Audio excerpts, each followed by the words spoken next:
flujo aéreo cambia de un flujo laminar a un flujo turbulento.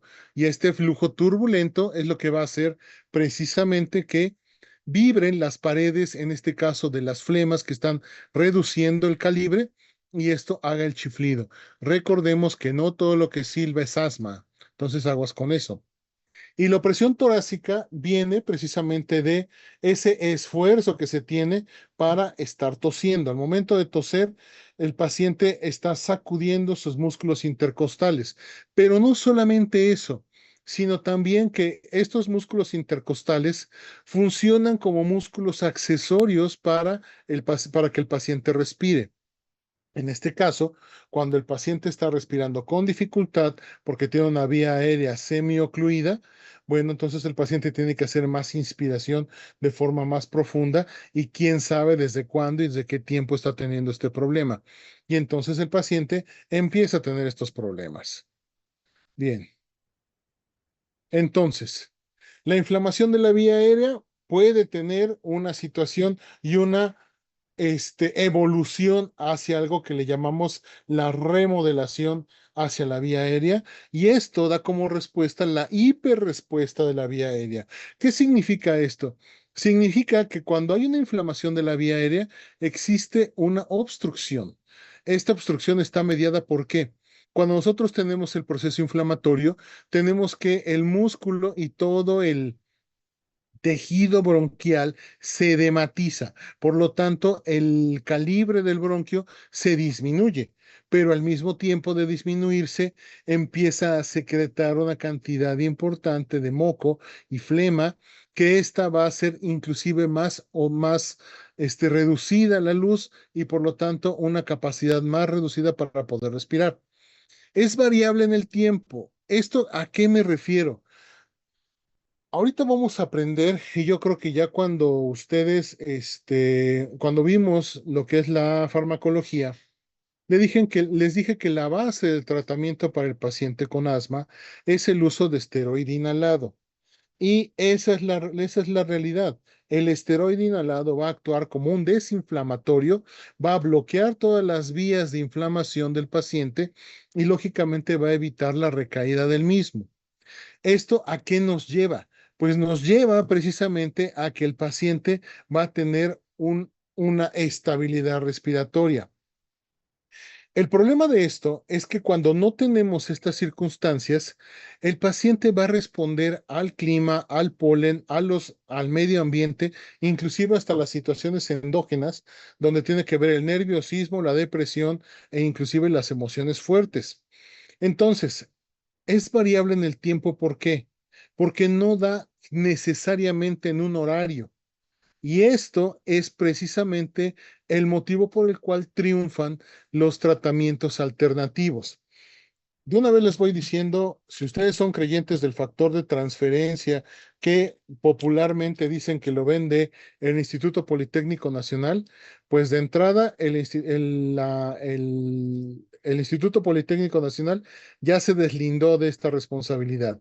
Él dice que no es el responsable de la invención y de la elaboración y del seguimiento de el factor de transferencia. Entonces, para empezar, ya es una mentira. La segunda es que ellos no tienen absolutamente nada que ver con esta situación. La tercera es que actúa para todo. Es como el té de manzanilla. O sea, no sirve para nada, pero a todos les cae bien, ¿no? Entonces, esa es la situación. El factor de transferencia tiene unos principios básicos tan extraños que pues no explica por sí mismo la persistencia de este tratamiento, ¿no? Entonces, aquí, qué es lo que tenemos que ver? Que el paciente puede inclusive tener periodos muy largos de no tener ningún problema y después caer con ellos. En ocasiones, estos periodos largos coinciden con algún tratamiento alternativo y entonces el paciente dice, mira, sí me sirvió porque no he tenido crisis. Y normalmente las crisis cuando empiezan, pues empiezan en temporadas específicas como el frío, como el polen, y muy probablemente estos pacientes empiezan los tratamientos alternativos cuando ya está terminando la temporada. Entonces, Si el paciente de repente es sensible al frío, cuando tiene el problema, está batallando, está tratando de llevar tratamientos y recurre al tratamiento alternativo cuando ya ha terminado la temporada de frío. Y entonces es cuando le da validez. Entonces, variable en duración e intensidad. Muchos pacientes van a tener las crisis respiratorias o muy leves, casi imperceptibles, o muy fuertes, que llegan y hacen que el paciente caiga en hospitalización. Y sobre todo que se autolimita con o sin tratamiento. Esto es algo muy, muy importante. Al autolimitarse, entonces eso quiere decir que el paciente, al no tener el efecto, por ejemplo, en el frío, el simple hecho de que acuda a un lugar donde está moderadamente caliente o moderadamente templado, con eso es más que suficiente para que el paciente se estabilice. Y esta también es otra de las formas para justificar que tal o cual tratamiento funciona, cuando en realidad lo que funcionó fue el cambio de temperatura o el alejarse del alergeno. Bien, entonces, la inflamación de la vía aérea. Tenemos dos tipos de inflamación. El tipo 2, que es el TH2, y inflamación tipo 2, no TH2. ¿Esto qué significa? Significa que el paciente, cuando tiene un tipo 2, tiene el proceso eosinofílico y esto va a empezar a dar un problema alérgico. Los eosinófilos van a estar dando directamente sobre el asma. Este es el asma más común que vamos a tener. Tenemos también un tipo no 2, que es aquella neutrofílica o pausigranulocítica. Esta situación de estos pacientes, el asma es un verdadero reto para todo aquel clínico que se enfrente a él, porque este asma no está mediado por esta circunstancia, por los eosinófilos. Cuando hablamos con alergia eosinofílica, estamos hablando de aquel paciente a donde sí es alérgico al kiwi, al plátano, a la fresa. Entonces, cuando lo come puede tener un broncoespasmo secundario para una reacción eosinofílica violenta. Cuando tenemos una no eosinofílica, que es no alérgica, es aquellos pacientes que tienen un enfrentamiento contra el frío, aquellos pacientes que de repente salen por la mañana, salen de madrugada a trabajar y tienen un espasmo bronquial secundario al cambio de temperatura. Pero la neutrofílica y la pausigranulocítica, esta situación, estos pacientes no reaccionan al esteroide. Y es todo un problema, porque están mediados por otros factores inflamatorios. En este caso, por ejemplo, aquellos pacientes que tienen un problema de EPOC, es decir, pacientes con antecedente de tabaquismo, ya sea activo o no, y que hayan tenido cuadros de alérgicos, muchos de ellos al ponerles esteroide, ¿se acuerdan que yo les dije que dentro de los fenotipos tenemos aquel paciente que es el paciente enfisematoso que no tiene otra cosa más que recibir oxígeno porque su problema es un problema de oxigenación, aquel paciente bronquítico crónico que solamente la producción es flemas y por lo tanto es más flema que disnea y estos pacientes requieren de broncodilatadores, y aquel paciente que es overlap, que el paciente overlap reacciona al frío, tiene sibilancia, se comporta como un asmático, pero tiene el antecedente de que tuvo tabaquismo intenso. Entonces, estos pacientes podrían en algún momento dado presentar crisis de tipo neutrofílica, el asma de tipo predominante de células de neutrófilos, y en aquellos cuando hay una descarga, sobre todo adrenérgica, de la pausigranulocítica. Y entonces en estos pacientes las alternativas de tratamiento se estrechan y se hace bastante difícil el tratamiento. Bien, vamos a hablar de la TH2. Hablamos de la TH2. Empezamos con la TH2. Es al proceso inflamatorio donde los eosinófilos son los más importantes en el desarrollo de la enfermedad. Este es el clásico paciente con asma que tiene también no solamente asma, sino también tiene rinitis alérgica. Estos pacientes habitualmente son pacientes que les chifla el pecho por la mañana. La presentación de estos de estos pacientes va a ser normalmente en la infancia. Son aquellos niños que son medios enfermizos y que tienen que ver sobre todo con factores relacionados al ejercicio, a la actividad física y al mismo tiempo también a al polen y a todos estos. Estos pacientes también pueden tener lo que habíamos llamado del asma relacionado al tabaquismo de segunda mano. Estos pacientes van a generar procesos inflamatorios de tipo eosinófilo. Es el 90% de todos los pacientes con asma y por eso les estoy diciendo, ustedes cuando tengan su consulta, cuando tengan un asmático, pregúntenle si está utilizando algún inhalador de tipo esteroide. Y si no lo tienen, ustedes lo mandan. ¿Por qué? Porque es importante controlarlos. Entonces, importante, factores proinflamatorios como el IL-5, como es el encargado precisamente de magnificar la respuesta inflamatoria, precisamente estos receptores son los que van a ocasionar precisamente la magnificación de la enfermedad. El no TH2. Bueno, hay un desarrollo de moléculas que Ay, sácalos a pelear. Es un desarrollo de moléculas que estimulan el crecimiento y la activación de los miofibroblastos. ¿Esto qué quiere decir? Que el paciente tiene un proceso inflamatorio independiente del eosinófilo, independiente de los factores conocidos de inflamación. Y estos pacientes tienden a ser pacientes que no tienen una presentación alérgica típica. Son aquellos pacientes que van a tener la situación este, de generar fibrina, y no solamente fibrina, sino también hiperplasia del músculo liso, y por lo tanto en la espirometría la no rectificación completa, una rectificación parcial, especialmente de las vías aéreas pequeñas. Por eso estos pacientes van a tener una disnea continua, un atrapamiento aéreo y sobre todo que este, este tipo de pacientes va a tener un muy, pero muy mal pronóstico. ¿Por qué? Porque no existe un tratamiento específico para ellos. Tienen un proceso inflamatorio y utilizamos antiinflamatorios, inclusive del tipo metrotexate, del tipo azatioprina o tipo colchicina.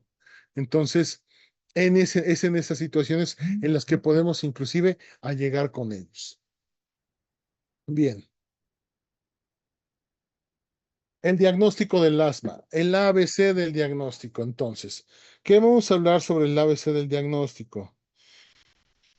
Aquí empezamos. El A. Inicialmente la sospecha del asma.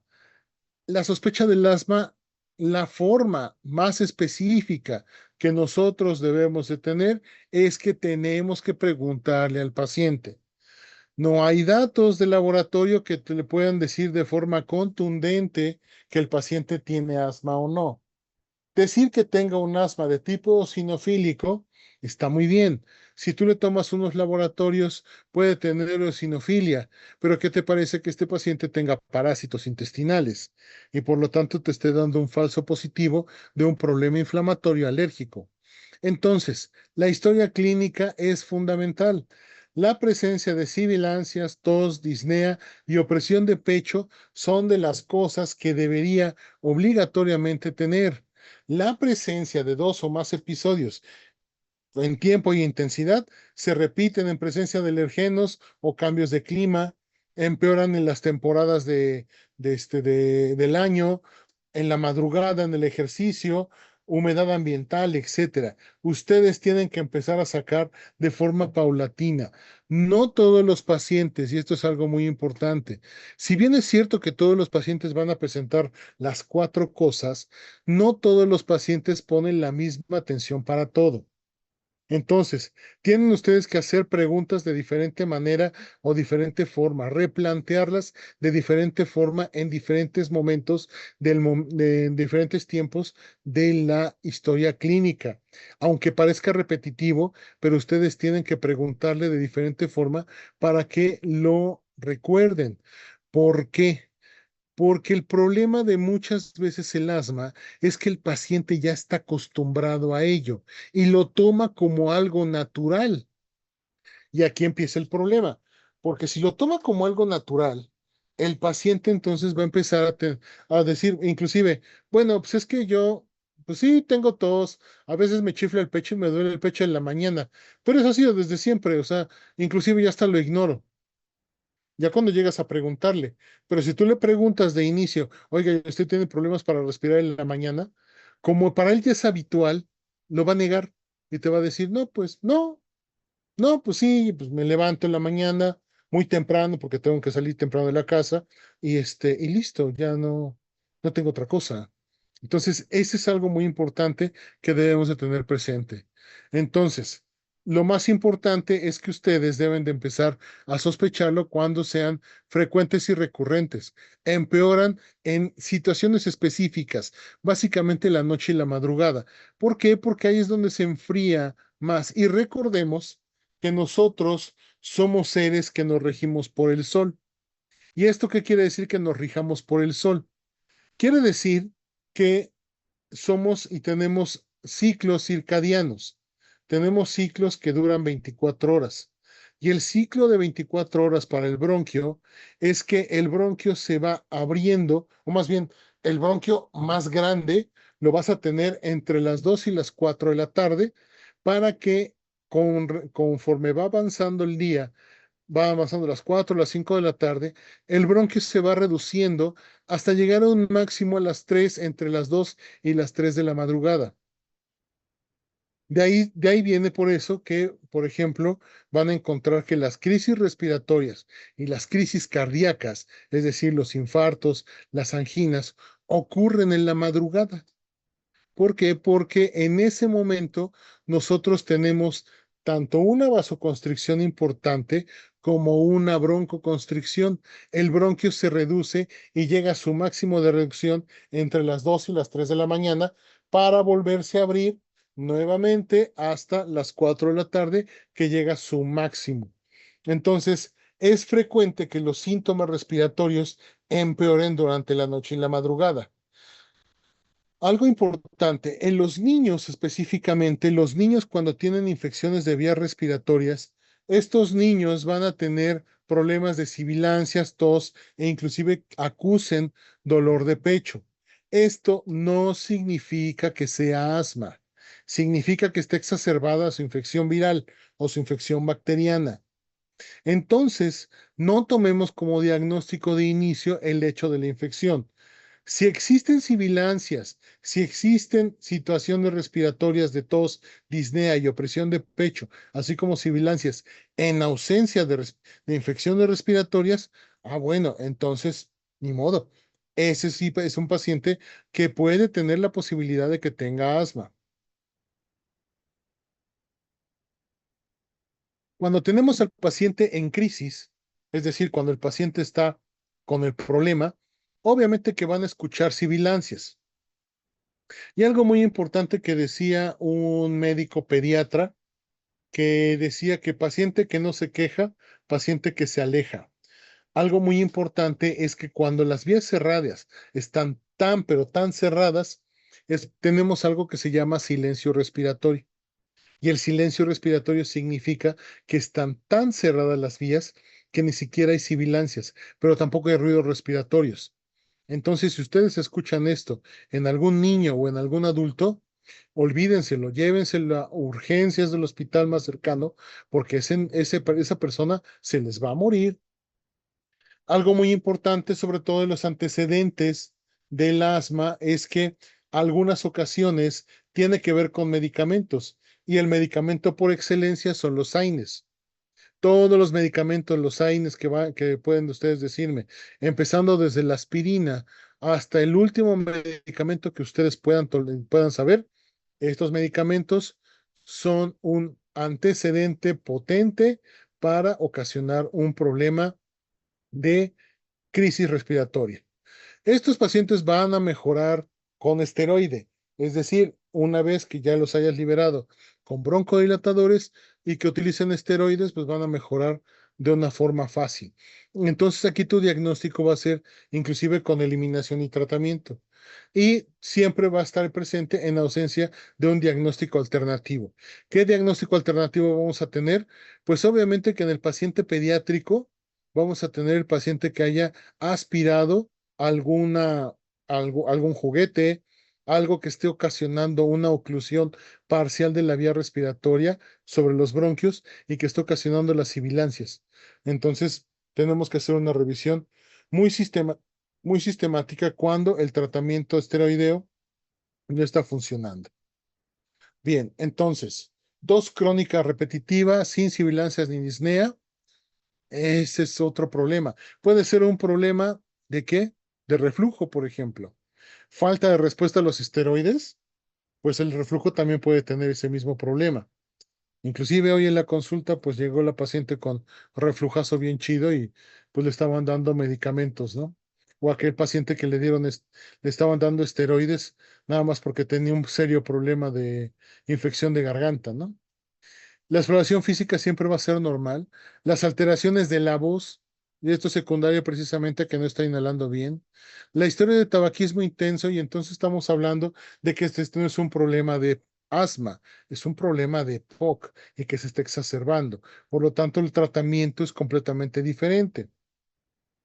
Que los síntomas, es decir, que la sibilancia, la tos, la disnea y la presión de pecho sean solamente en los episodios gripales. Bueno, pues entonces en este caso, el paciente no necesariamente podría tener asma. La disnea, más los mareos y las disestesias o los hormigueos y todo esto, eso no es asma. Eso es a lo mejor una situación de nerviosismo, una crisis conversiva, pero es importante que ustedes siempre vean la periodicidad, siempre vean que estos síntomas se repiten y el único factor que es común en estas cosas puede ser el ambiente o la toma de medicamentos o los horarios también, si es en la mañana o si es en la noche. Bien, ese es el A. Ahora vamos con el B. Cuando vemos el B es la confirmación. La espirometría. Tengamos en cuenta que la espirometría es un estudio que nos va a permitir, como ya vimos, ver todo lo que es la capacidad vital. Es decir, el, el, este, el flujo, el volumen corriente, el volumen de reserva inspiratorio y el volumen de reserva expiratorio.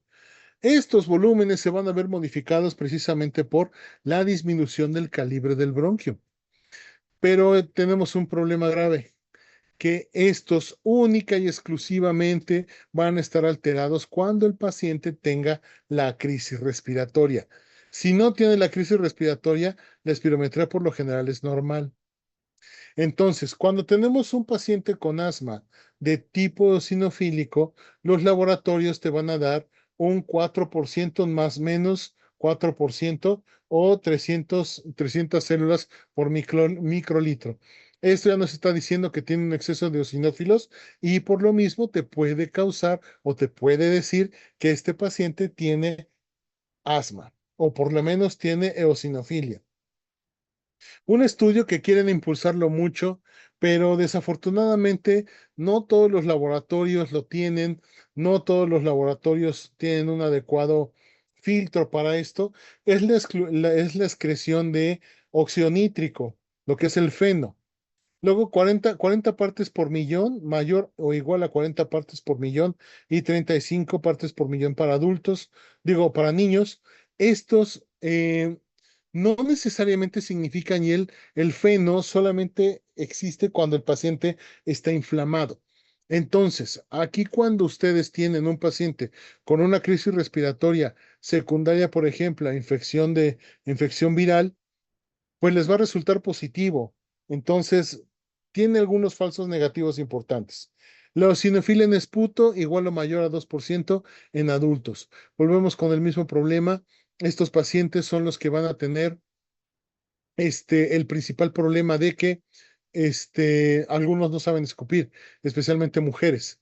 Y entonces, al no saber escupir, pues no vamos a tener una expectoración adecuada. Bueno, entonces la espirometría aceptable y repetible, acuérdense, curvas buenas, ascenso abrupto, pico y descenso, y sobre todo que no existe una diferencia entre 150 mililitros entre la más baja comparada con la más alta. Entonces, si la relación FeB1-FeBC está normal, entonces si está normal o está dentro de los límites normales, la capacidad vital forzada también está normal, la espirometría es normal.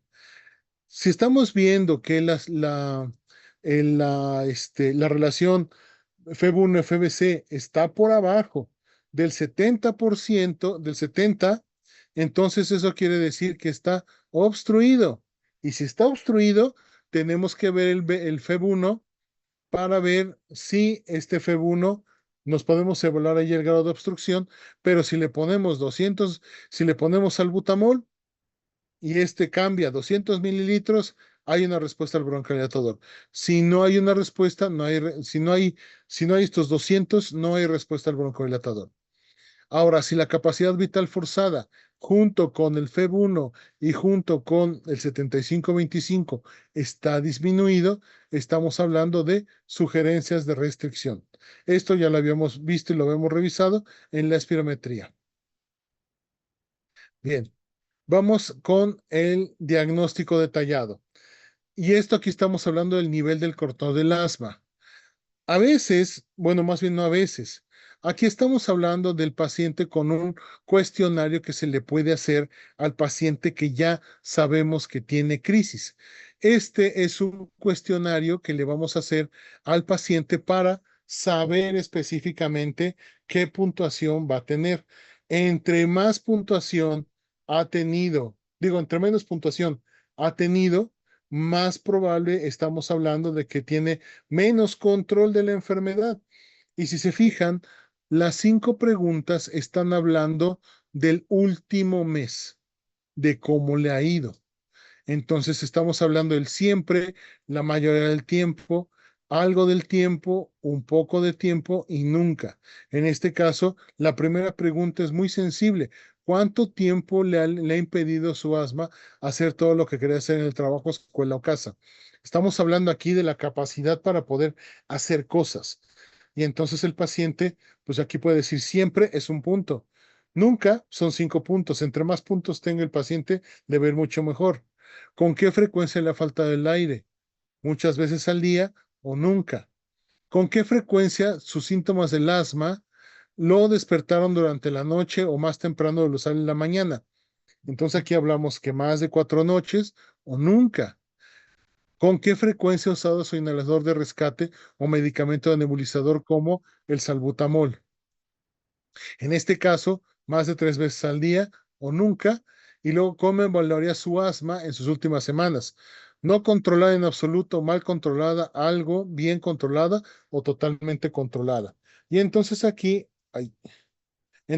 ya sacamos una puntuación, a donde si estamos hablando de que tiene más de 20, entonces estamos hablando que es un paciente controlado. Si estamos hablando de menos de 20, algo nos está fallando. Y entonces aquí ya podemos hablar del pronóstico del fenotipo y el endotipo. Bien, el tratamiento del asma. Como habíamos visto, el esteroide salvador.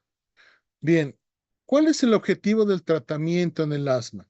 Básicamente es el alivio y control de los síntomas para que el paciente tenga su vida completamente normal, libre de problemas respiratorios, libre de crisis, libre de todo. Que el paciente pueda tener una actividad completamente normal y que se olvide de que el paciente tiene asma.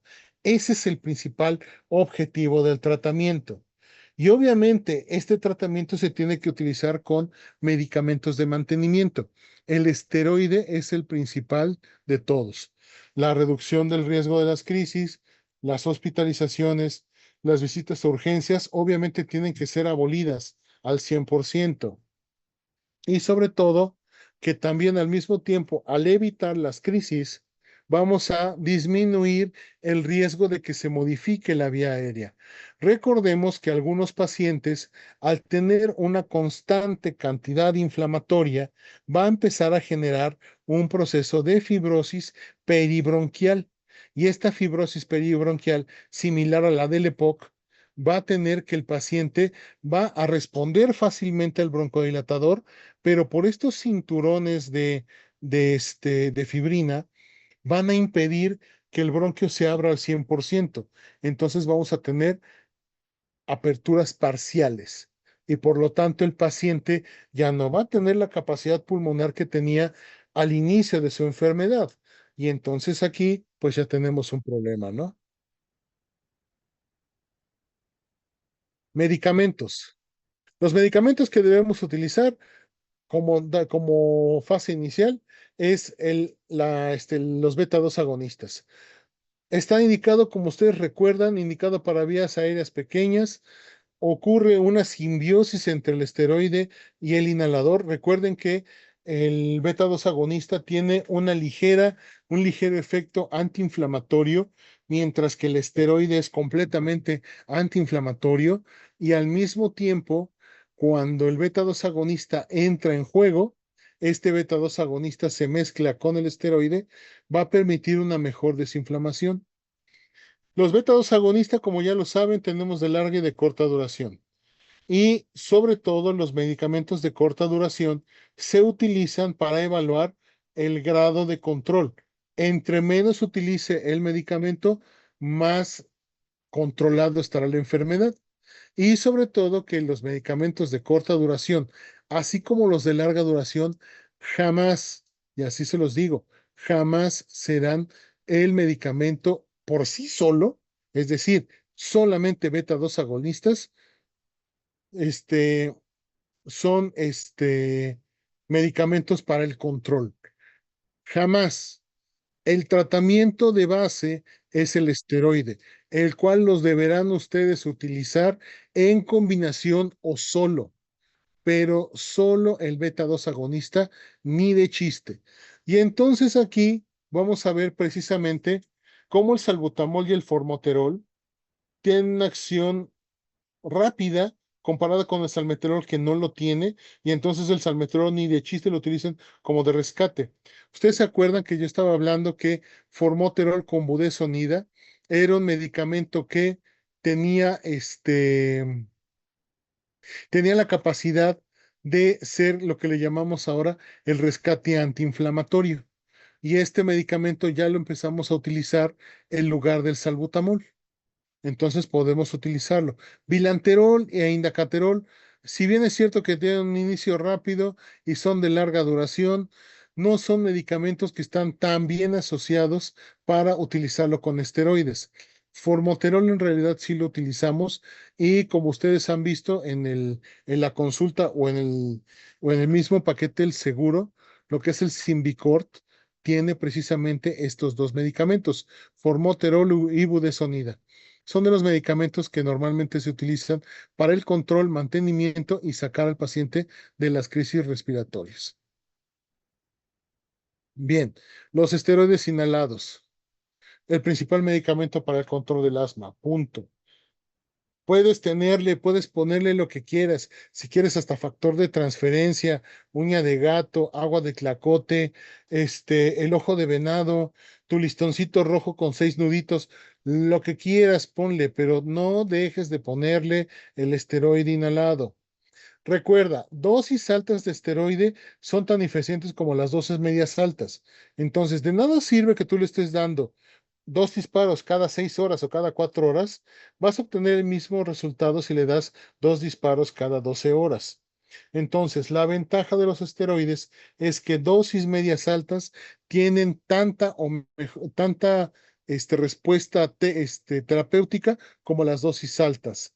Y las dosis de esteroide oral siempre deben de darse con pulsos. Es decir, ya en los últimos pasos del asma, cuando no lo tienes controlado, entonces potencialmente podrías utilizar esteroide tomado, esteroide sistémico, a dosis pequeñas como una ayuda. pero esto ya se debe de dejar, debemos de dejarlo para los neumólogos o para los médicos internistas que tengan experiencia en vía respiratoria. Pero normalmente las dosis de esteroide, siendo ustedes que no están en el negocio de los pulmones, pues no es un medicamento que deban de recurrir en primera instancia. Esto ya son terceras, cuartas instancias. Entonces, si no te controla adecuadamente con inhaladores y que tú verdaderamente revises que el inhalador lo está utilizando en tiempo y en forma, que sea adecuada su inhalación, entonces en ese caso sí le puedes dar o puedes considerar un esteroide oral. Pero en este caso yo te recomiendo que si no eres especialista, mejor lo envíes con un médico que sepa. ¿Cómo utilizar el esteroide si todavía sigues de necio y no lo quieres soltar? Eso se llama encarnizarse con el paciente. Bueno, entonces, ¿cómo si quieres encarnizarte con el paciente? Órale va. ¿Cómo tienes que darlo? Tienes que darle golpes o shots de pocos, de un medicamento a dosis medianas, a dosis medias. Pueden ser 40 miligramos de prednisona por 10 días. Esto le va a ayudar para que se empuje y entonces ya puedes utilizar el esteroide inhalado al mismo tiempo para que controle la inflamación aguda que tiene en ese momento. Entonces, así es como lo puedes y lo debes manejar. Bien. Otros medicamentos que podemos utilizar para los pacientes con asma, las metiljantinas, ustedes ya saben básicamente que las metiljantinas son medicamentos que al ser competidores de la adenosina, evitan que el bronquio se contraiga y se estreche. Lo que quiere decir que este medicamento no es un broncodilatador, es un medicamento que evita la broncoconstricción. Es decir, es un medicamento que evita que no cierres las piernas, pero tampoco evita que las abras. No hace eso, no hace que las abras, evita que no se cierren, nada más.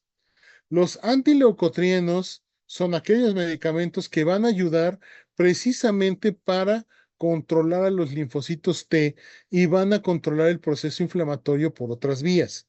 Sirve para aquellos pacientes que puedan tener un proceso inflamatorio más extendido de lo habitual. Pacientes con asma y rinitis alérgica, pacientes con asma, rinitis alérgica y dermatitis atópica o dermatitis alérgica, pacientes con asma, dermatitis alérgica, problemas de rinitis alérgica y encima de eso también tienen otras alimenticias. Bueno, los antileucotrienos como Montelukast y Safirlukast pueden funcionar y pueden ayudar. Y los anticolinérgicos, que también son medicamentos que nos ayudan para mantener el bronquio abierto. En este caso, ¿cuál? Pues, tiotropio, hipatropio y todos ellos. Estos medicamentos van a servir para mantener el bronquio abierto y no tenga tantas crisis. Si ustedes, por ejemplo, tienen un paciente que tuvo antecedente de tabaquismo y presentó asma, bueno, lo que pueden hacer ustedes es utilizar el esteroide que le van a dar como tratamiento obligado, los beta-2 agonistas, que es un medicamento que ayuda bastante, y encima de eso les puedes dar un muscarínico, un anticolinérgico, que puede ser tiotropio, glicopirronio, cualquiera de estos medicamentos para completar su tratamiento y que se mantenga el bronquio abierto y broncodilatado por más de 2 vías adicionales. En este caso, por el bloqueo de los M3, por el anticolinérgico, por la relajación del músculo liso mediante la liberación del AMP cíclico y por bloqueo del proceso inflamatorio secundario al proceso de esteroides.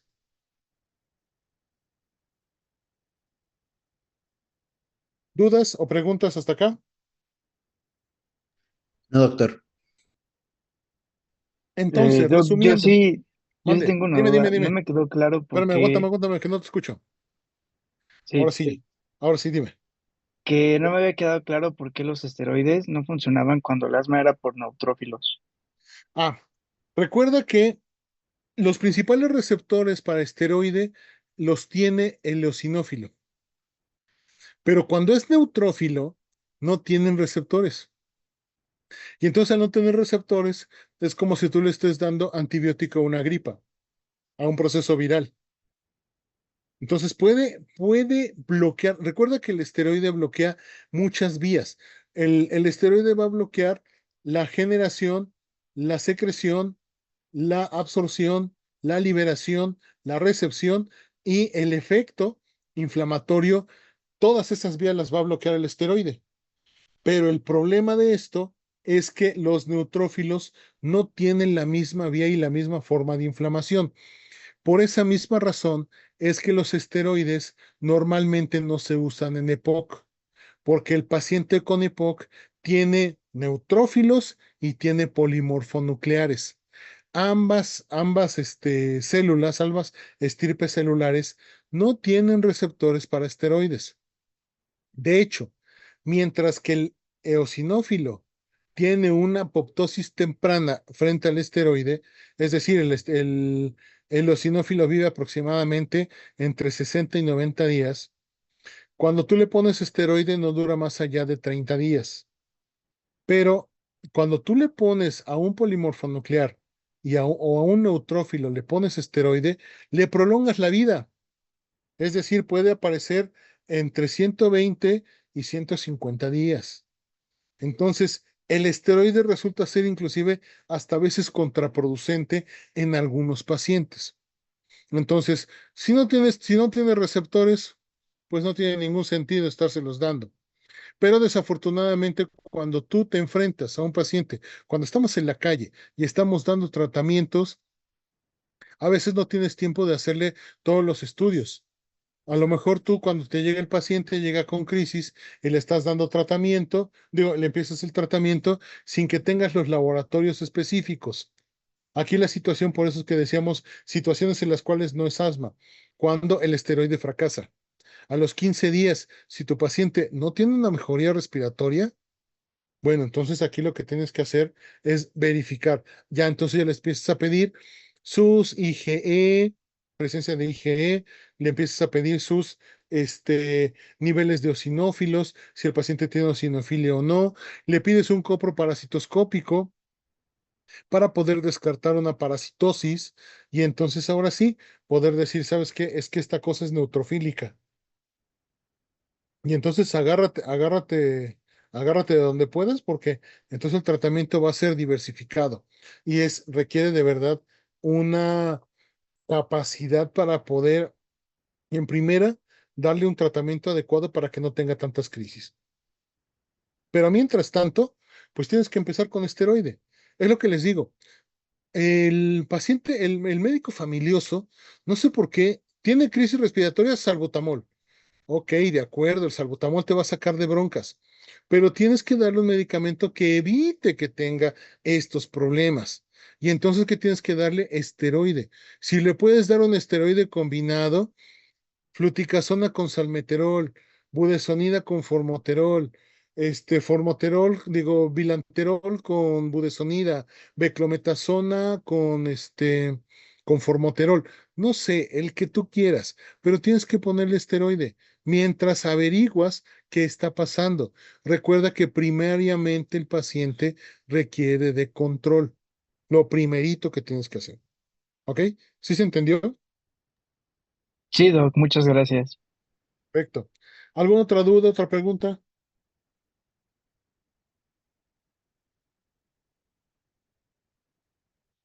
Ok, si no hay preguntas, entonces el día de mañana les daré los nombres de aquellos humanos que salvaron la guillotina y que no se van a presentar en el examen. Dependiendo de cómo llegue de cómo esté la consulta, podrá llegar a algún otro caso y tener alguna otra oportunidad para algunos de ustedes para que participen. Hay algunos alumnos, algunos de sus compañeros que viven completamente en la oscuridad. La invitación es para que se avienten también. No pasa nada si se equivocan. Va a empezar a pasar cuando ustedes ya estén en la calle, pero por ahorita hagan la prueba. Yo sé que a veces los buleo, pero en buena onda.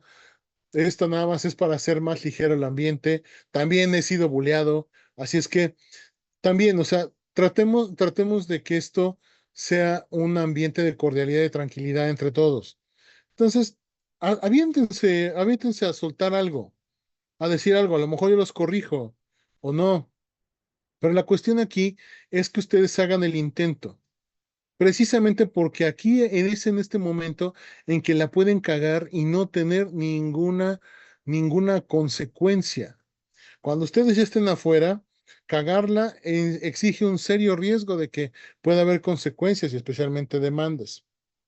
Entonces, perdón, entonces, échenle ganas.